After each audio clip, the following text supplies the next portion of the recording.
Dans le tissu de l'histoire américaine, la figure d'Abraham Lincoln est un symbole de leadership, de courage et de dévouement aux principes fondamentaux. Sa vie, marquée par l'adversité et la lutte, est un témoignage émouvant de la façon dont un homme d'origine modeste peut s'élever pour devenir l'un des dirigeants les plus influents de la nation.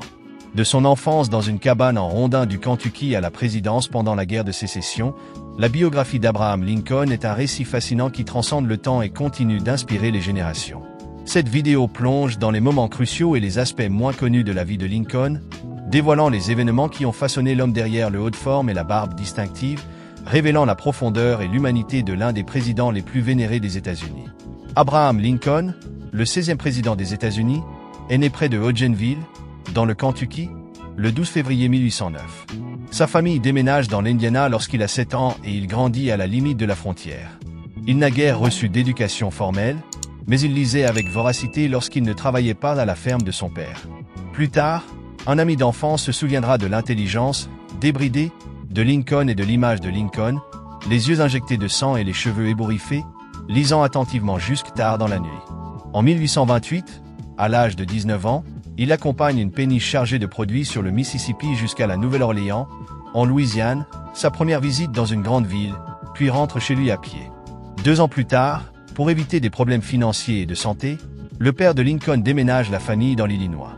Après s'être éloigné de son foyer, Lincoln tient un magasin général avec un associé pendant plusieurs années avant de vendre sa part et de s'engager comme capitaine de milice pour défendre l'Illinois lors de la guerre des Faucons Noirs de 1832. La guerre du Faucon Noir est un conflit qui s'est déroulé en 1832 dans le Midwest des États-Unis. La guerre porte le nom du chef Black Hawk, chef d'une bande de tribus Sauk, Fox et Kickapoo qui se battit sur le front britannique contre l'armée américaine et la milice du territoire de l'Illinois et du Michigan pour la possession de terres dans cette région.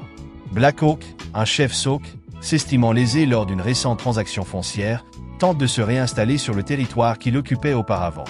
Lincoln ne participe pas directement au combat pendant ce bref conflit, mais l'image des champs de bataille jonchés des corps de centaines de soldats qui ont péri à Stillman's Run et à Kellogg's Grove l'affecte profondément. En tant que capitaine, il s'est forgé une réputation de pragmatisme et d'intégrité. Un jour, lors de manœuvres d'entraînement, il se trouva face à une clôture, ne se souvenant pas des instructions de marche indiquant à ses hommes comment passer, il leur ordonna simplement de rompre les rangs et de se regrouper de l'autre côté 1 minute plus tard. À une autre occasion, il arrête ses hommes avant qu'ils n'exécutent un vagabond amérindien accusé d'être un espion. Lincoln s'est avancé devant les mousquets levés et aurait mis ses hommes au défi de se battre pour sauver la vie de l'Amérindien terrifié. Ces hommes se sont retirés. Après la guerre, Lincoln étudie le droit et fait campagne pour un siège à la législature de l'Illinois. Bien qu'il ne soit pas élu lors de sa première candidature, Lincoln persévère et remporte le poste en 1834 en tant que représentant du Parti Whig. Le Parti Whig des États-Unis était un parti politique qui existait au XIXe siècle aux États-Unis. Quelques années plus tard, Abraham Lincoln rencontre sa future épouse Mary Todd à Springfield, dans l'Illinois, où il travaille comme avocat. Ils se marient en 1842, malgré l'opposition de la famille de la jeune femme, et ont 4 enfants. Un seul d'entre eux a survécu jusqu'à l'âge adulte. L'origine de la profonde tristesse qui imprégnait la famille Lincoln, avec parfois des détours à la limite de la folie, est souvent attribuée à leur rapport étroit avec la mort. En effet, comme nous l'avons dit, la mort était un événement courant dans la vie de Lincoln, tant avec ses compagnons d'armes qu'avec les membres de sa propre famille. Lincoln, qui se décrit lui-même comme un « avocat des plaines », se concentre sur son cabinet d'avocats aux multiples facettes au début des années 1850, après un mandat au Congrès de 1847 à 1849. Il rejoint le Parti républicain, également connu sous le nom de Grand Hall Party. En 1856, il se joint également à la controverse sur le sectarisme qui fait rage à l'époque. En 1858, une série de débats houleux avec Stephen Arnold Douglas, homme politique américain de l'Illinois, auteur de la loi Kansas-Nebraska de 1854, concernant l'esclavage et sa place aux États-Unis, fait de Lincoln une figure marquante de la politique nationale. Le programme anti-esclavagiste de Lincoln lui a fait perdre ses nombreux partisans sudistes qui ont été irrités par sa nomination à la présidence en 1860. Le 6 novembre 1860, Lincoln remporte l'élection présidentielle américaine sans le soutien d'aucun État du Sud. Les rumeurs de sécession dans le pays, c'est-à-dire la séparation des États-Unis pour former un État indépendant, qui couvait depuis environ 1830, prirent un nouveau ton de gravité dans l'atmosphère. La guerre civile n'a pas été entièrement provoquée par l'élection de Lincoln, mais celle-ci a été l'une des principales raisons pour lesquelles la guerre a éclaté l'année suivante. La décision de Lincoln de se battre plutôt que de laisser les États du Sud faire sécession n'était pas fondée sur ses opinions concernant l'esclavage.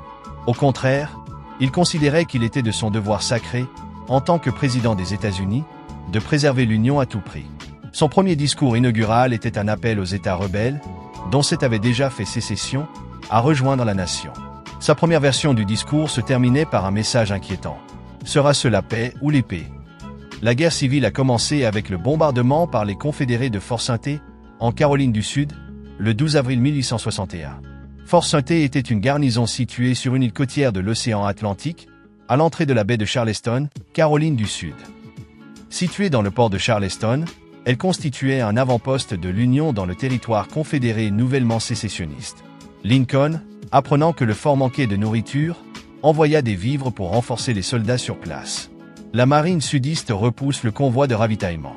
Après ce repoussement, l'armée sudiste a tiré le premier coup de feu de la guerre sur Fort Sumter, et la défense fédérale s'est rendue après une bataille qui a duré 34 heures. Des Confédérés à Fort Sumter, son importance historique réside dans le fait que c'est ici que s'est déroulée la première bataille de la guerre civile, le 13 avril 1861. Le 28 avril 1948, le Congrès des États-Unis a fait de la fortification un monument national. Tout au long de la guerre, Lincoln a eu du mal à trouver des généraux compétents pour ses armées. En tant que commandant en chef, il détenait légalement le rang le plus élevé dans les forces armées des États-Unis, et il appliqua son autorité avec diligence par le biais de la planification stratégique, des essais d'armes et de la promotion et de la rétrogradation des officiers. McDowell, Fremont, M.C. Pope, M.C. à nouveau, Buell, Burnside, Rosecrans, tous ces hommes, et bien d'autres encore, perdaient des forces sous l'œil vigilant de Lincoln parce qu'il ne parvenait pas à remporter la victoire sur le champ de bataille. La bataille d'Antietam. Pendant ce temps, dans le nord américain, la bataille d'Antietam, également connue dans l'historiographie sudiste sous le nom de bataille de Sharpsburg, est le premier engagement armé majeur de la guerre civile américaine à se dérouler dans le nord. La bataille a eu lieu le 17 septembre 1862, près de Sharpsburg, dans le comté de Washington, Maryland, États-Unis, et à proximité de la crique d'Antietam. Elle fait partie de la campagne du Maryland et est la bataille la plus sanglante de l'histoire des États-Unis à s'être déroulée en une seule journée, avec près de 23 000 victimes.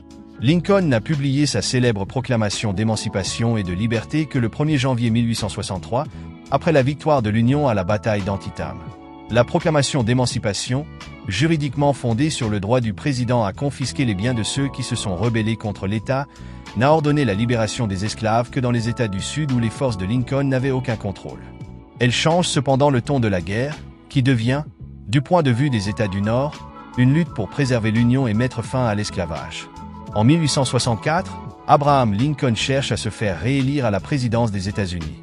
Cette période est critique, car le pays est plongé dans la guerre de sécession et Lincoln craint que les conflits prolongés n'affectent ses chances de réélection.